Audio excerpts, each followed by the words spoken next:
halkan waa xanta wararka haddii aad ku cusub tahay fadlan ku biiro ka mid noqo daawadayaashii nagu xiran adigoo la wadaagaya saaxiibadaada warar warbixino iyo dhacdooyin aynu falanqeyn iyo faaqidaad ku sameyno barnaamijkan waxyaabaha daawan doontaan barnaamijkan aan idinkugu soo gudbin doono daawadayaasha saaxiibada asxaabta sida tooska ah halkan inoogu xiranow waxaa ka mid noqon doona oo aanu barnaamijkan idinkugu soo gudbin doonaa hadduu alweyne raalli uu ka noqdo.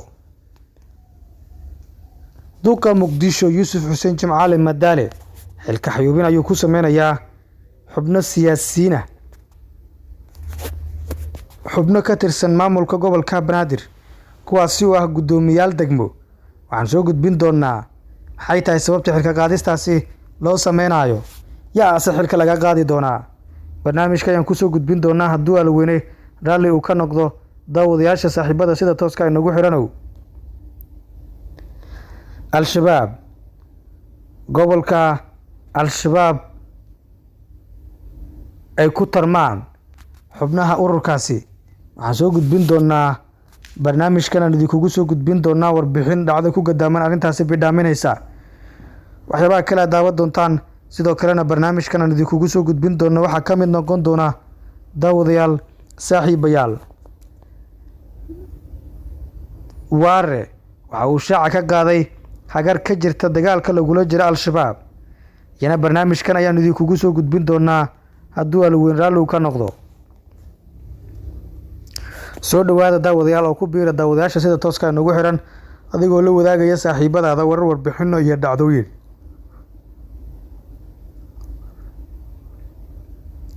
mar kale kulanti wacan oo wanaagsan ayaanu hawadeedii ka leenahay.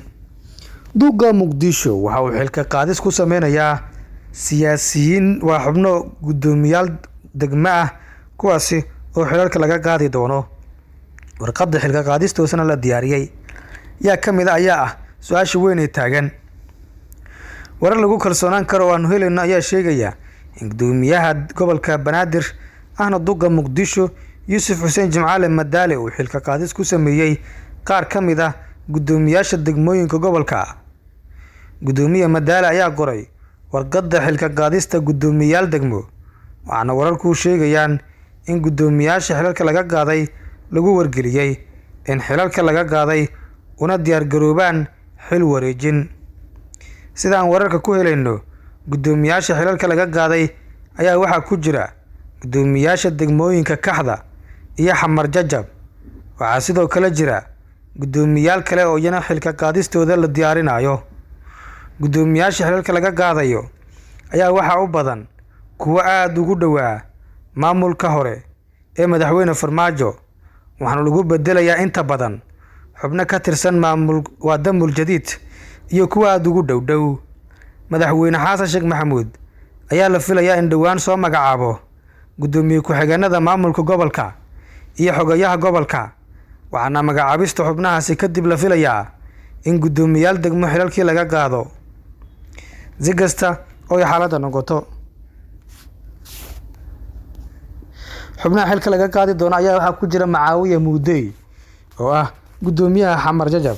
waxa uu ka mid ahaa dadkii dacayadaha u fidinaya markaasi maxamed cabdulaahi farmaajo madaxweynihii hore ee jamhuuriyadda federaalk ee soomaaliya isagoo si dhow markaasi uga mid ahaa xubnaha nabad iyo nolol ee saacadihii dambe la abaalmariyey sidoo kalena loo dhiibay xilalka.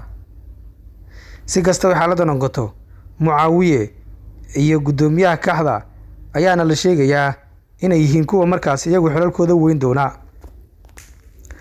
al-shabaab gobolka ay ku tarmaan ayaanu eegi doonaa ee soomaaliya dhaca. go-doominta hodheelka tawakal ayaa noqonaysa weerarkii labaad ee al-shabaab ay ku geystaan gudaha soomaaliya bishan gudaheeda xilli ay wajahayso duulaan kaga imaanaya ciidamada dowladda soomaaliya iyo dadka deegaanka. horaantii bishii oktoobar 3 qarax ayaa ka dhacay magaalada beledweyne oo ay ku dhinteen ugu yaraan 20 qof. gobolka hiiraan wuxuu xukun ama xudun u ahaa gulufka ka dhanka ah ururkaasi al-shabaab. yuusuf xuseen cismaan oo ah wasiirka amniga gudaha maamulka goboleedkaasi jubbaland oo kadib markii lasoo afjaray weerarka hoteelka la hadlay saxaafadda ayaa ka warbixiyey siday wax u dhaceen Axaddii. Cismaan waxa uu sheegayaa in dableyda ay ahaayeen 4 argagixiso. Mid ka mid ah ayaa isku qarxiyay albaabka halka 3 kalena ay xoog ku galeen hoteelka.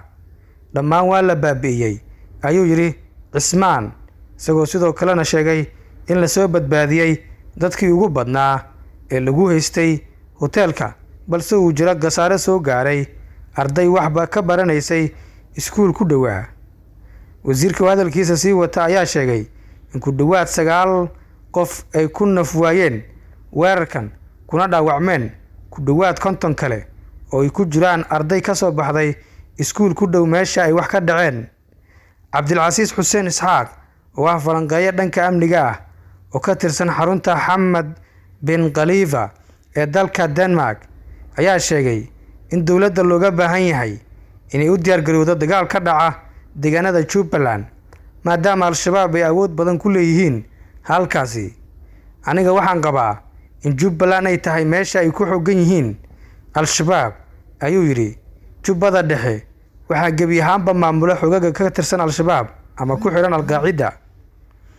Wuxuu raaciyay falanqeeyuhu dagaalku ugu adag ee ka dhanka Al-shabaab waxa uu ka dhici doonaa gobolkan haddii kooxda laga adkaado gobolada dhexe ee Soomaaliya. Jubbooyinka waa meesha ay ku tarmaan Al-shabaab maadaama madaxda ugu sareysa ee kooxdu ay ku sugan yihiin gobolkan. Weerarkii Axaddii ayaa ahaa kii ugu khasaaraha badnaa ee kooxdan ay ka geystaan magaalada Kismaayo tan iyo sanadii 2019 markaasoo 26 qof oo ay ku jirtay wariyahodan naaleeye oo Soomaali Kanadiana lagu dilay weerar lagu qaaday hoteelkaasi Cascasey. Si kasta oo xaaladda noqoto, weerarkaasi ayaa waxa uu noqday mid isagu saameyn ku yeesha nolosha 26 ruux oo ay gabadhaasi ka mid ahayd, taasi oo ahayd Soomaali Canadian.